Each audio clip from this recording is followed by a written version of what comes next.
Hello, hello. Today I am going to be talking through some of the common questions that I get when I'm working with my clients in my nutrition practice, and mostly around different aspects of diet, including specific diets that they follow and also supplements that they might be taking. So I'll be talking through some of the three of the most common mistakes that I see people make and why this is making them not see the results that they're hoping for. So when people are trying to improve their mental health, when they're trying to improve their gut health, which might be uncomfortable gut symptoms related to their stress and anxiety, the first thing they might do is take a lot of different supplements or try out different diets. And then they start to be on this sort of yo-yo cycle where they try things out, they try it for a period, it doesn't work, and then they fall off track. Maybe they feel quite lost, and then they move on to the next thing and try a different supplement. So today I'll be talking through three of the main reasons why these approaches don't work. So the first thing that I see a lot of people doing is over-restricting. So whether you have, say, brain fog, or you're feeling like your mood is quite low, or maybe you're getting a lot of really uncomfortable gut symptoms like diarrhea or bloating, maybe the first thing you want to do is cut out certain foods that you think are causing these symptoms. So one example is carbs. Carbs are usually one of the first things that people cut out because they think that's going to help with their bloating, maybe help to reduce that feeling of fatigue. And what this does is actually you're over-restricting because you're unnecessarily cutting out carbs. Carbs, maybe they are one of the reasons for those symptoms, but carbs also has other nutrients like fiber and B vitamins, which by cutting them out, you're missing out on those nutrients. So that's one of the first mistakes I see people make, is unnecessarily over-restricting and cutting out foods, which could actually be beneficial and help with their symptoms and help with their health long term. So that's probably one of the biggest things, and you can take a moment to just reflect if you have had this experience of cutting out foods without really doing proper research, or maybe without consulting your doctor or a dietitian. So common things are the carbs, but also things like dairy, things like gluten, maybe different types of sugars or certain types of protein foods like meat, and just reflecting whether that has worked for you in the past, or if it only made symptoms worse, or it didn't do anything for you. Okay, so that's mistake number one. The second thing that I notice a lot of people doing is adding too much at once. So this could be in the form of certain nutrients, but mostly supplements. People tend to rely on supplements, and this is something that maybe you find you do as well. And I notice a lot of people around me, but a lot of clients as well, when they feel uncomfortable symptoms or when they feel an issue, the first thing they want is a supplement, and they ask me for supplement advice. What supplement can I take? What tablet can I take to help with this? What tablet can I take to improve my energy? What can I take to improve my constipation? What can I take to reduce that bloating? And when there will always be a supplement in the pharmacy that says that it will help you with that symptom. But when you add too many of these things at once, it's actually just confusing your body, and you're probably taking all these things without it doing anything. So you might have seen those kind of liver support supplements, gut cleansing supplements, skin supplements, and all of these supplements, they will say that they do one thing, but if you don't have that deficiency, if you're not actually needing that supplement, you're basically just wasting a lot of money and a lot of time and putting unnecessary strain on your digestive system. So the other thing is just adding too many things that are quite unnecessary for your body. Then the last thing that I see a lot of people doing is focusing on the wrong things. So this is quite a big one and quite a lot to talk through here and unpack here. So apart from just the specific foods and nutrients that could be causing your symptoms, it's a lot more than that. It's never just about one specific nutrient or one specific type of food.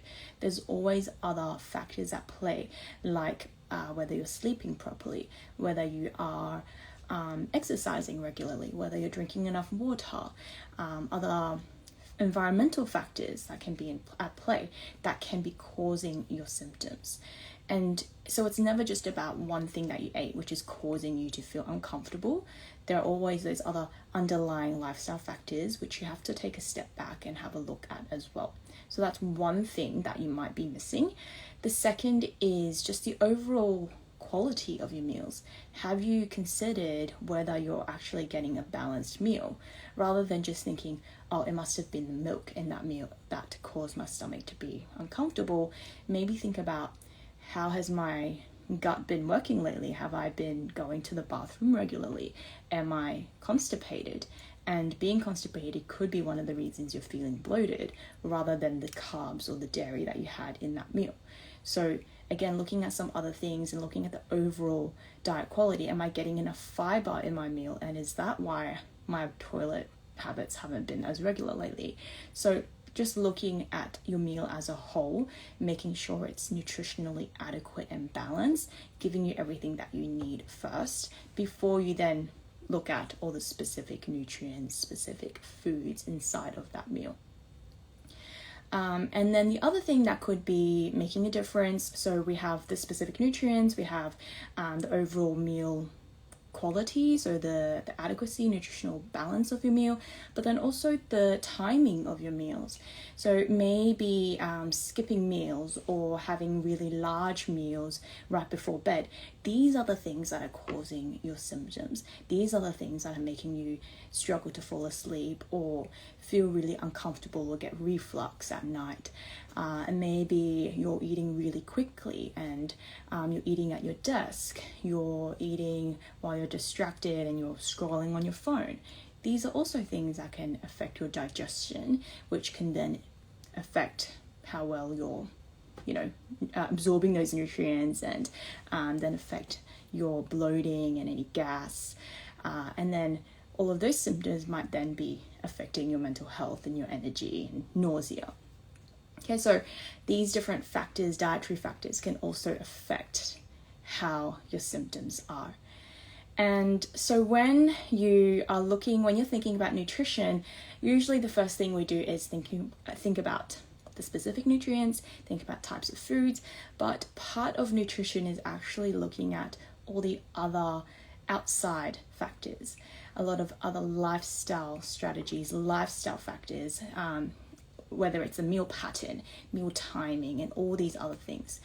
And it's really important that you take all of these things into consideration, rather than thinking it must be just the diet that's not working, it must be that one food that I had which is causing it, and being really quick to blame things, or thinking, oh, it must have been the supplement that I'm taking isn't working, I need to try out this new supplement.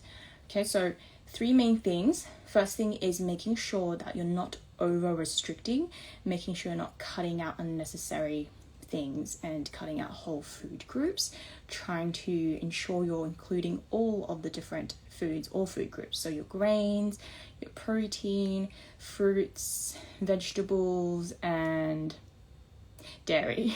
Okay. And making sure you're having really balanced diet, not unnecessarily cutting out things. Secondly would be to make sure that you're not adding too much at once. So when you are making changes to your diet, try to add one thing at a time. If you do feel like you need a supplement, or a dietitian or your GP does recommend you start a supplement, like say a protein powder or a calcium supplement or a multivitamin, try to just add that one thing in one go, just so that you can see if it's working for you. Or maybe it's just something like swapping out to a healthier breakfast. Instead of changing your whole diet completely, try to just change that breakfast, see if that's making a difference for you. And then the last thing is to make sure you're considering all of the aspects of your nutrition, not just the food that you're actually eating, but also the way you're eating, the timing that you're eating, the amount that you're eating, and considering all of those factors together as a whole.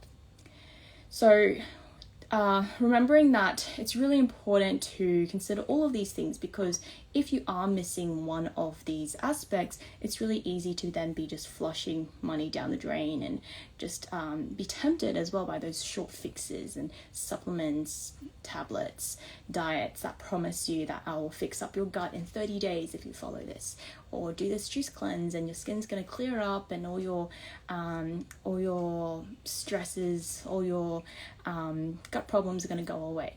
Okay, so when you keep in mind these basic foundation things, it's less tempting to then go and rely on those supplements and quick fixes and waste your money on those things.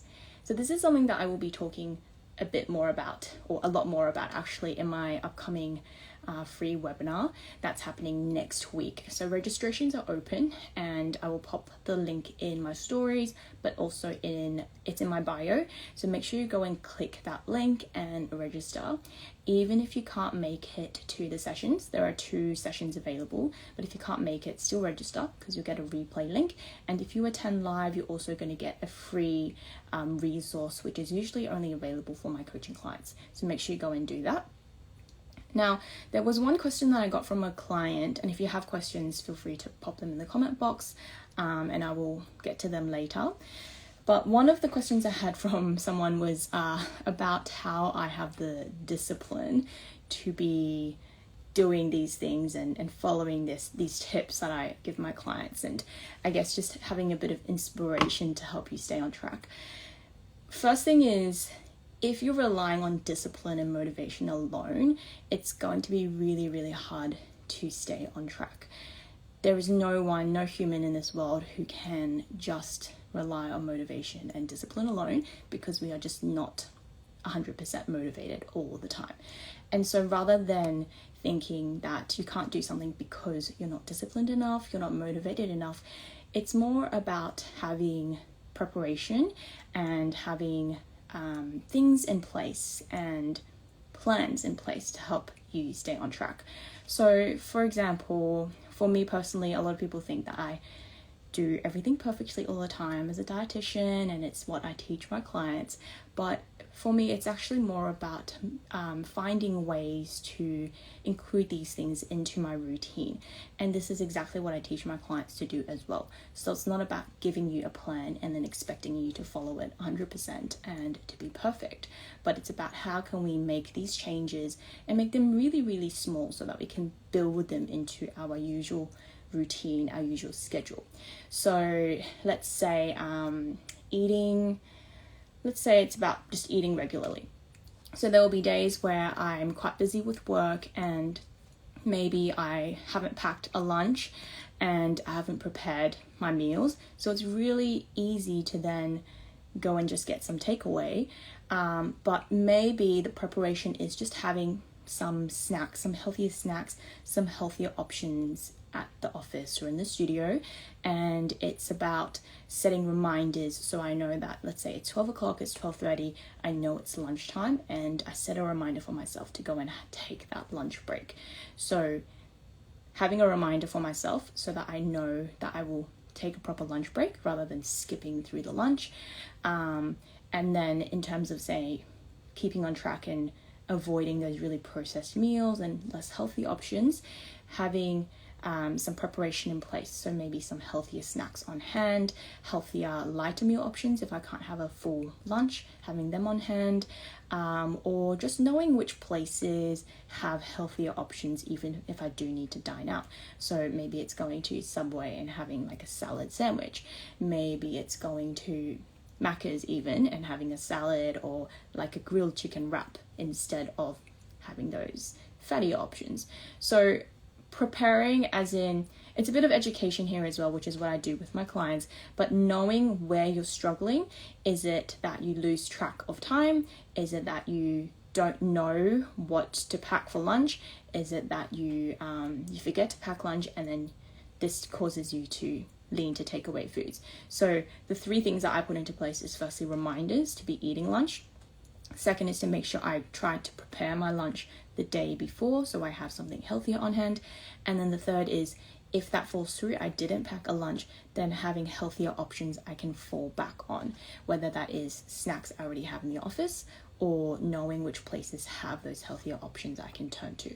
Okay, so these are the 3 things that I do. And so again, it's about building these things into my routine rather than relying on discipline and being like, no, I'm gonna have a healthy lunch every single day, because realistically it's not gonna happen. Okay, so I hope that answered the question, but I'll do another post on this later on to kind of flesh this out a little bit more. And I have been getting a few questions actually from people about how I do some of the things that I teach my clients to do. So if this is something that you feel like would be helpful just to see how I put all this stuff into practice personally, make sure you leave a comment or send me a DM and I can do a bit more content around that as well. Okay, so if you're watching live, if you're watching the replay, thank you for joining me today. Again, make sure you sign up for my webinar next week. It's completely free and it's a brand new training.